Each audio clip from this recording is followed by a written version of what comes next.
Hidamak tausi minimal pain injection kapi ma tau jaida adu yamna doctor adu hida kapato yam nai hainei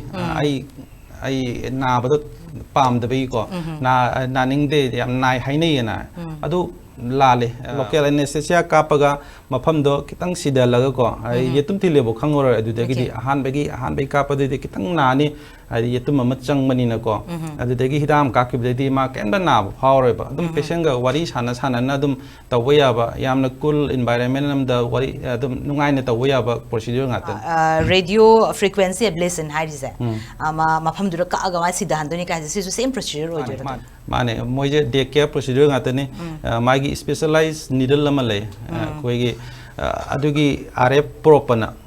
RF needle na adu toraga ngasagi singli do ge manak ta chang kanda singli do ga thengna hala kanda singli do koina sagal laga kitang sidan bai ta